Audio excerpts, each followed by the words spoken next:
Let's go. Riles Sahnoun, bonjour. Merci vraiment de nous accorder cette interview. Tu fais partie de la jeune génération montante en Algérie, dans les médias, dans la com, dans la tech, etc. Et sujet passionnant pour moi parce que je le découvre, c'est le gaming. Ça tombe bien parce qu'avec l'annonce faite par l'Arabie Saoudite, tu nous en parleras, d'investissement de 40 milliards de dollars dans le secteur, je ne pouvais pas laisser passer cette opportunité de te poser quelques questions au sujet du gaming.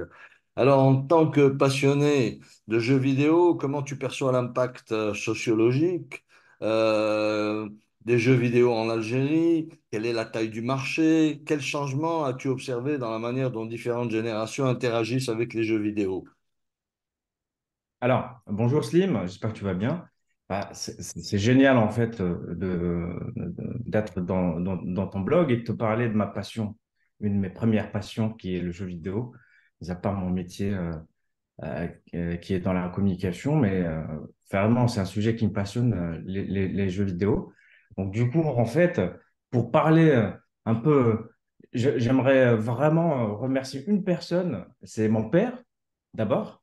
Mon père, je pense qu'il en avait rien, il avait rien de commun avec les jeux vidéo. Il m'avait offert à l'âge de 4 ans, c'est ce qu'on appelle un Amstrad CPC 1228.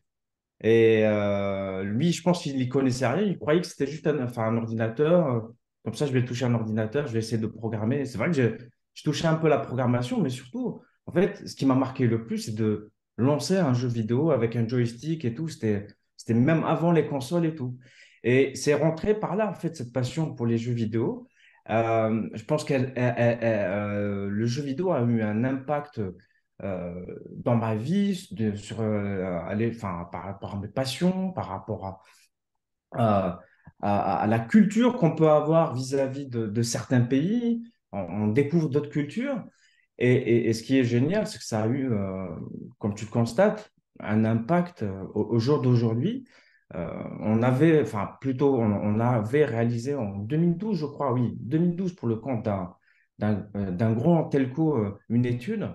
Et il s'est avéré dès 2012 que le jeu vidéo était la première passion pour les 18-30 ans. Voilà. Donc, enfin, en Algérie, hein, je parle en Algérie. Donc, du coup, c'est le premier sujet de passion pour les générations, enfin, à l'époque, ce qu'on appelait la Y Generation. Voilà, maintenant, les Gen Z et tout, il en va de soi, je pense. Voilà. Donc ça, c'est un peu pour situer un peu l'impact qu'a le jeu vidéo, leur influence aussi en Algérie. C'est le premier divertissement, secteur culturel mondial en termes de revenus. Et surtout, en fait, en termes de revenus, en Algérie, on estime, enfin, c'est des sources Bloomberg, hein, à peu près autour de la taille du marché, à peu près autour de 300 millions de dollars. Je ne sais pas si tu, euh, si tu mesures un peu l'impact qu'a le jeu vidéo ici en Algérie. Alors, différents facteurs expliquent cela. Euh, c'est c'est un média aussi qui est très accessible. On a besoin, au jour d'aujourd'hui, on a besoin que d'un téléphone. Alors, on n'a pas besoin d'acheter le média parce que, en fait, au jour d'aujourd'hui, ce qui explose avec l'avènement de l'e-sport, ce qui explose le plus, c'est en fait ce qu'on appelle les jeux free-to-play qui sont gratuits, qui sont beaucoup plus, qui misent beaucoup plus sur la rétention des joueurs. Donc, du coup, il leur faut le plus de joueurs possible pour jouer. Donc, du coup, il y a deux phénomènes en Algérie. On a Fortnite et on a PUBG, qu'on appelle PUBG, voilà, en Algérie. Voilà. Il y a un côté, on va dire, un éditeur avec Fortnite, c'était Epic Games, c'est plutôt américain. Et PUBG, c'est un éditeur chinois. Voilà. Euh, on passe sur Krafton et tout. Donc, du coup, voilà, on a un peu les deux mondes qui nous représentent. Bien. Écoute, donc vraiment c'est passionnant parce qu'on découvre avec toi un peu cet univers, je vais presque le qualifier de quasi underground hein, du gaming que très peu de gens de ma génération du moins maîtrisent, connaissent, même si on est né dans la technologie pour certains d'entre nous. Alors tu as une vision unique en tant que en plus publiciste. Comment tu évalues réellement l'impact économique, évidemment, des jeux vidéo en Algérie et comment cela a évolué avec le temps? Tu as parlé d'un marché de 300 millions de dollars. Alors, on ignorait complètement, c'est quasiment le marché de la publicité en Algérie. Oui, en fait, voilà, c'est des sources Bloomberg. Après, je vais les partager avec toi. C'est des estimations, en fait, ça monte, mais c'est pas une surprise, en fait. Enfin, le côté underground, je vais te dire justement que tu as cité, enfin, c'est quelque chose d'underground, c'est beaucoup, enfin, c'est le cas pratiquement dans tous les pays, même en France. En vrai, on assiste toujours à une dénonciation, en fait, dans les grands médias classiques, des jeux vidéo, la violence et tout. Mais c'est FIFA, par exemple. FIFA, c'est le premier produit culturel vendu en France. Premier produit culturel vendu en France.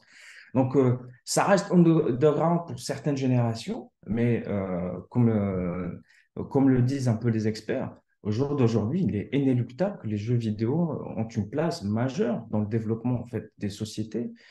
De la sociologie, c'est vrai que en fait, il y a deux profils on va dire, de jeux. Il y a il y a les jeux vidéo classiques qu'on joue en solo. Voilà, t'as pas besoin d'être connecté pour jouer, ou bien tu as des aspects qui sont connectés pour les téléchargements, il y a des influences. Il y a aussi l'aspect multijoueur. C'est c'est les jeux les plus populaires, on va dire, en ce moment. C'est les jeux les plus populaires. Moi, personnellement, j'y joue pratiquement peu par rapport, parce que j'ai pas beaucoup de temps. Mais par exemple, si je prends l'exemple de mon fils et tout, enfin, ils connaissent pas les jeux classiques et tout, comme nous, on les a connus déjà. Déjà, il y a une rupture générationnelle. Et je pense que ce qui est excitant là-dessus, c'est que, en fait, ces jeux multijoueurs ont développé le terreau pour l'e-sport. On va en parler après. Mais ce qui est génial, c'est que cette partie e-sport devient comme l'a dit par exemple Florentino Pérez récemment, la jeune génération, on va dire, celle qui monte, connaissent beaucoup plus les joueurs de jeux vidéo que les joueurs de football. Et ça, il a raison. Voilà, donc ça, oui, oui, J'avais envie excuse-moi, j'avais envie vraiment d'ajouter juste un élément à la question. Est-ce que tu penses qu'aujourd'hui, les jeux vidéo peuvent être un facteur ou un outil, du moins, ou un instrument d'influence politique et culturelle sur la jeune génération d'un pays? effectivement, bah, alors, aux États-Unis, ça fait plus de 15 ans qu'ils recrutent des militaires à travers un jeu vidéo très populaire. Encore une fois, c'est Call of Duty. C'est un des plus gros jeux vidéo, c'est l'armée américaine. Il y a des experts là-dessus, hein, vraiment, qui co-développent, enfin, qui aident au développement du jeu. Ils recrutent à travers ces jeux-là, par exemple, aux États-Unis. Euh, En France, il y a, enfin, il y a des mesures qui sont incroyables en fait pour justement encourager le jeu vidéo. Au Moyen-Orient, ça devient un vrai outil de développement et d'influence. Et il y a, enfin, on en parlera après, mais en Arabie Saoudite, ce qui se passe, c'est qu'ils veulent juste devenir une plateforme tournante, une plaque tournante plutôt pour le jeu vidéo dans le monde. Donc, du coup, on a toute une génération en fait en Arabie Saoudite qui est vraiment structurée pour justement ce secteur-là, que ce soit en termes d'investissement, en termes de développement, en termes de perspectives d'avenir, de métiers d'avenir, de start-up. Ils encouragent enfin, le développement des start-up. Voilà, donc du coup, enfin, au niveau politique, justement, très peu très peu de dirigeants, je pense, dans le monde, saisissent un peu l'importance du jeu vidéo, mais clairement, Il y a certains pays qui sont très, très avancés là-dessus, notamment certains pays européens, asiatiques, notamment en Corée, où ça se développe très, très bien, et surtout au Moyen-Orient. Dis-moi, avec l'arrivée de l'intelligence artificielle, finalement, c'est quoi les innovations technologiques les plus excitantes auxquelles tu t'attends avec l'arrivée de l'intelligence artificielle? Et on reviendra en dernière question sur le marché justement du gaming, l'Arabie Saoudite, les investissements, etc. Très bien. Alors, l'intelligence artificielle, comme je l'avais dit précédemment, en fait, elle existait depuis enfin, le premier jeu vidéo qui était pas, tu sais, les deux barres là, en fait, on contrôlait une barre et l'autre barre, en fait, c'était une intelligence artificielle qui était programmée programmée par un humain, certes, mais c'était une intelligence artificielle. Donc, du coup, moi, quand je bougeais, en fait, le petit bâton sur un côté, en fait, de l'autre côté, il y avait une intelligence artificielle qui essayait de nous battre. Donc, du coup, ça, c'était l'intelligence artificielle, on va dire, primaire. Après, ça s'est développé avec, avec les jeux les plus récents. Par exemple, maintenant, ça gère les difficultés, ça s'adapte aussi au niveau du joueur. Mais c'est vrai que maintenant, en fait, il y a, avec la nouvelle intelligence artificielle, on appelle l'intelligence artificielle générative, qui est un peu plus humaine et tout. Là, maintenant, tu as pas mal d'éditeurs qui se pensent là-dessus. Moi, je joue par exemple à un jeu qui est Gran Turismo. Avant, c'est vrai qu'il y avait une intelligence artificielle qui était, on va dire, standard, normale. Aujourd'hui, en fait, Sony a sorti, je pense il y a 4 mois, hein, ce qu'ils appellent Sophie. Ils ont travaillé justement avec la maison mère chez Sony, parce qu'il y a le côté PlayStation qui est jeu vidéo, il y a aussi le côté Sony qui est un peu plus corporate, qui développe un peu dans l'IA.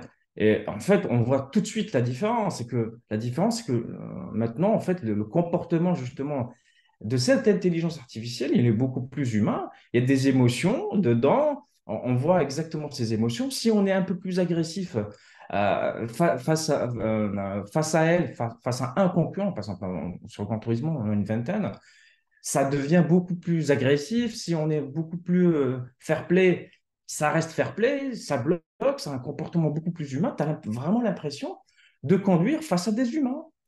C'est imprévisible, mais en fait, c'est un comportement, je pense, qui ressemble au mien. Après, on a des intelligences artificielles qui vont être bientôt, enfin, qui, euh, qui sont développées par Microsoft, par exemple. Et là, en fait, on a un step, on va dire, en avant. Là, on touche carrément au développement. Avant, les développeurs, enfin, on avait besoin de développeurs pour développer certains jeux vidéo. Maintenant, en fait, ils déposent des brevets pour, par exemple, générer des quêtes dans certains jeux vidéo qui sont générés justement par une intelligence artificielle. On parle de quête, hein.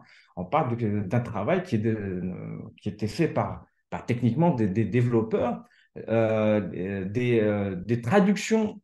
Avant, ils avaient besoin de lip sync, de traduction. En fait, il fallait, pour adapter un jeu vidéo sur un certain marché, il leur fallait le dispositif classique, hein, tel qu'il est fait dans le cinéma. Donc, du coup, des voix off, des studios, ils sont en train de développer une technologie pour justement adapter via intelligence artificielle ces jeux vidéo-là en certaines langues qui étaient avant inaccessibles via l'intelligence artificielle. Après, il y a un troisième, secteur de développement. En fait, c'est beaucoup plus, on va dire, l'intelligence artificielle dans l'adaptabilité en fait de la personne. Maintenant, en fait, par exemple, Sony, ils ont déposé un brevet dans lequel en fait, avant, on devait choisir la difficulté dès le début pour commencer un jeu vidéo. On avait facile, enfin, mode histoire, jusqu'au mode en fait, le plus difficile. On restait sur un seul mode de difficulté. Là, ils développent, par exemple, un brevet pour qu'il y ait une seule difficulté via intelligence artificielle, mais cette difficulté-là va s'adapter, en fait, le jeu, il va s'adapter au niveau du joueur. Plus il progresse, plus il va y avoir un niveau qui est incroyable. Voilà. Ça, c'est certains champs de développement. Il y aura aussi, bien sûr, le côté Ouais. artistique. En termes de développement, ça va raccourcir les délais de développement parce que, enfin, pour information, un jeu vidéo, ce qu'on appelle le quadruple A, il coûte à peu près, on va dire, 500 millions de dollars. GTA, par exemple, c'est lui qui a été annoncé, c'est 1,5 milliard de dollars en termes de coût de développement. C'est plus que Avatar, par exemple, enfin, plus que des films, plus que des blockbusters hollywoodiens. C'est de dire le niveau d'investissement qu'il faut avoir. Donc, du coup, réduire les coûts via intelligence artificielle, c'est une vraie perspective pour les éditeurs. Voilà. Je vois une réelle opportunité pour la jeunesse algérienne qui s'intéresse réellement à ces jeux, une réelle opportunité pour les développeurs, une réelle opportunité pour localiser justement les jeux vidéo, c'est-à-dire les rendre accessibles aux joueurs algériens et les adapter à la culture, etc. Donc il y a une réelle opportunité. Alors je veux revenir, disons, à l'Arabie Saoudite. Je veux revenir pour conclure à cette annonce de 40 milliards de dollars d'investissement dans les jeux vidéo avec une acquisition majeure qui représente près du tiers de ces 40 milliards de dollars, un peu plus de 13 milliards de dollars pour acquérir un grand acteur. Est-ce que tu penses que l'Algérie, si elle a des ambitions dans la technologie, dans les startups, etc., elle devrait probablement commencer à s'intéresser à ce type d'investissement et ce type d'investissement, je veux dire acquisition et ce type d'investissement dans la formation justement de jeunes capables de porter cela, parce que la formation, c'est pas uniquement le jeu, c'est tout le design derrière, c'est tous les équipements technologiques, en fait, tout ce qui est nécessaire pour produire justement un jeu à 1 milliard, 2 milliards de dollars, je n'en ai aucune idée. Voilà.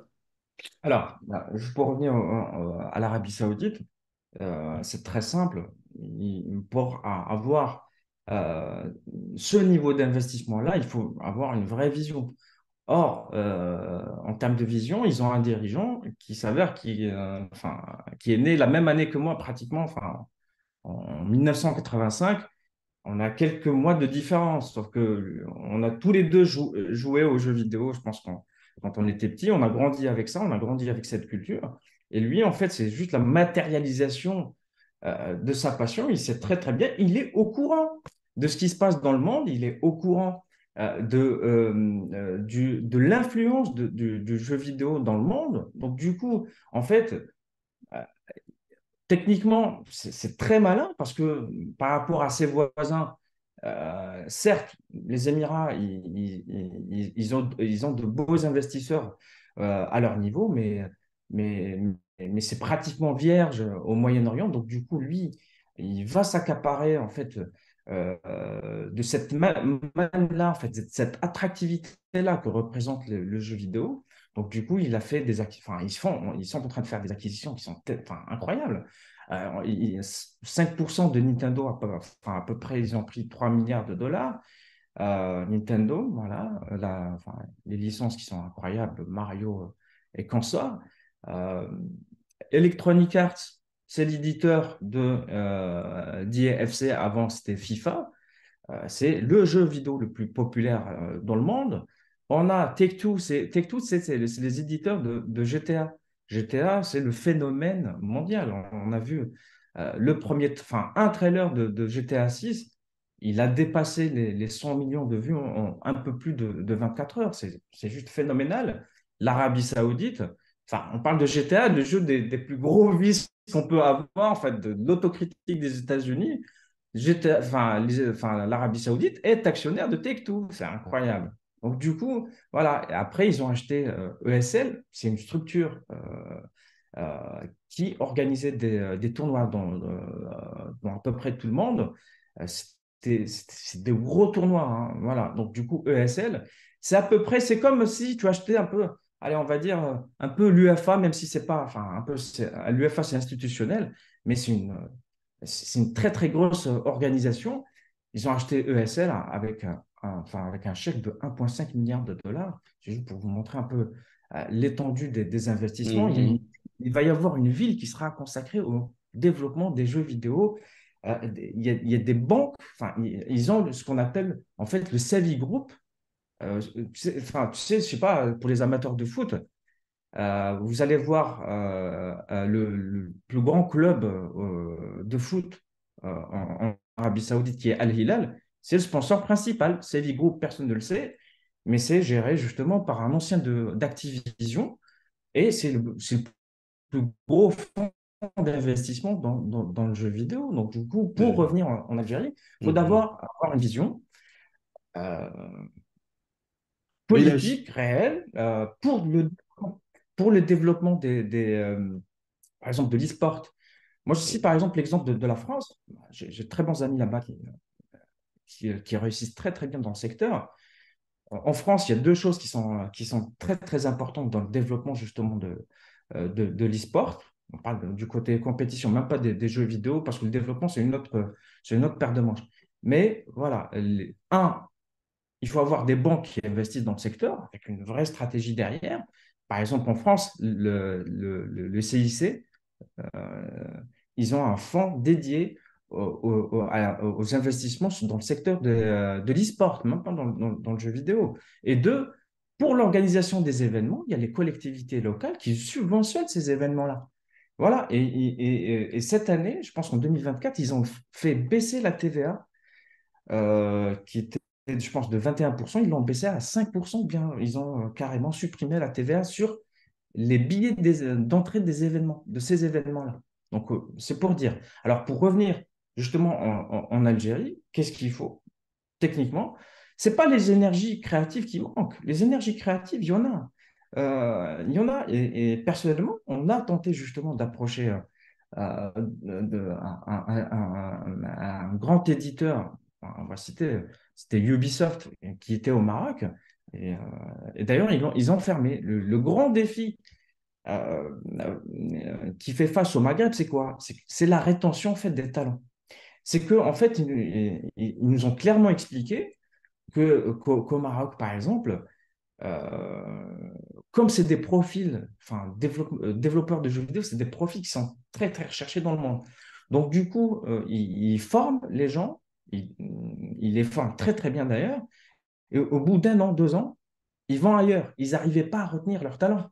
C'est ça le challenge, en fait. C'est d'abord de créer un écosystème, mais aussi d'essayer de retenir les talents qui sont là. Après, ça semblait pratiquement impossible de retenir. Je pense peut-être dans le développement, peut-être que former des développeurs, oui, faire des écoles de jeux vidéo, ça va être magnifique ici. Ouvrir un studio, ça va être un vrai, vrai challenge. Voilà. Mais par contre, dans le secteur de l'e-sport, dans le développement de l'e-sport. Il y a tout à faire. Il y a les talents, il y a l'organisation et il y a surtout de très, très, très, très bons joueurs algériens. Voilà. Donc, en plus, il y a de belles structures qui commencent à naître. Voilà. Juste une petite phrase pour finir concernant justement le e-sport en Algérie. On voit en France, par exemple, le Paris Saint-Germain a son équipe de e-foot, d'accord?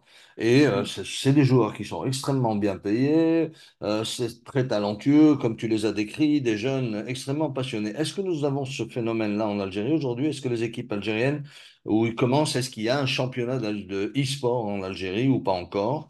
Et Alors, je te laisserai le mot de la fin pour conclure. Et voilà. alors, bien sûr il y a des équipes qui sont affiliées au club. Le MCA possède une section e-sport. Je ne sais pas si tu le sais, mais le Mouloudia, ils ont une section e-sport. Il y a plein de clubs en fait qui ont une section e-sport. Mais en fait, c'est l'erreur à ne pas faire dans l'e-sport. En fait, on croit qu'un club de foot peut avoir sa propre section e-sport. En fait, ça peut marcher et ça ne peut pas marcher. Par exemple, le PSG en France, c'est vrai que ça a été développé en collaboration aussi avec Webedia. C'est un très très bon ami à moi, Bertrand Hamar, c'est lui qui gère l'e-sport chez Webedia. Sauf que, en fait, techniquement, c'est pas les clubs de foot qui forment ou bien qui ont les meilleurs joueurs dans l'e-sport. Parce que l'e-sport, c'est vrai qu'on a FIFA, mais On a pas mal de jeux qui sont à côté. Dans Dota, par exemple, en fait, on a Free Fire, on a Valorant, on a plein de jeux en fait, qui sont vraiment hors football et on pense toujours, c'est le foot, il faut avoir une équipe de foot. Non, ça, c'est beaucoup plus global. Donc, du coup, en fait, il y a enfin, les plus grosses teams au jour d'aujourd'hui, ce pas des équipes de foot, mais c'est des équipes qui sont pensées comme des équipes e-sport. Vitality, tu prends Vitality, ils ont les plus gros sponsors en France. Et ils ont même un équipementier. Avant, c'était Adidas. Enfin, c'est incroyable. Il y a Nike qui se positionne sur pas mal d'équipes en Corée. Il y a plein d'équipementiers, même sportifs, qui se positionnent là-dessus. Donc, du coup, en fait, le challenge ici, je pense pas que les clubs de foot aient besoin, enfin, s'ils pensent que c'est juste faire une section e-sport, juste en jouant à FIFA, ils se trompent. Il faut vraiment d'abord penser déjà multi-jeu, on va dire, enfin, penser multi-jeu. Il n'y a pas que FIFA dans l'e-sport. Et surtout, bien former, trouver les fonds nécessaires, bien gérer les talents, parce que les talents, c'est la même chose que dans le sport réel. Bah, si on les paye pas très bien, si on les rémunère pas très bien, ça peut filer très vite en Europe, au Moyen-Orient maintenant. Donc du coup, c'est des talents à retenir.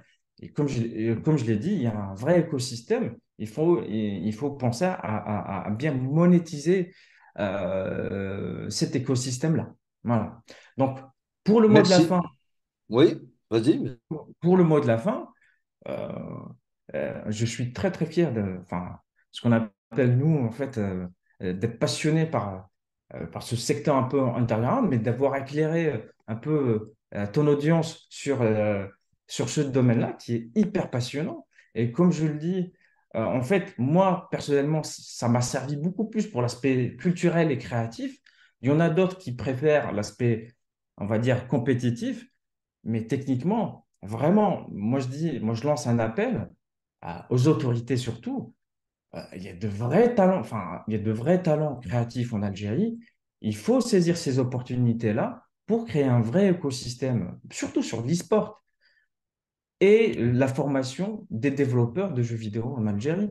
Parce que franchement, il y a des talents. Si on les gâche, il y a d'autres pays qui vont les prendre. Et ça sera pour nous un peu enfin, une grosse perte. Dommage parce qu'on a de bonnes infrastructures. Voilà. Inès Sahnoun, merci beaucoup. Tu nous as vraiment éclairé et j'ai beaucoup appris. Merci, à bientôt. Bah, je t'en prie. Au revoir.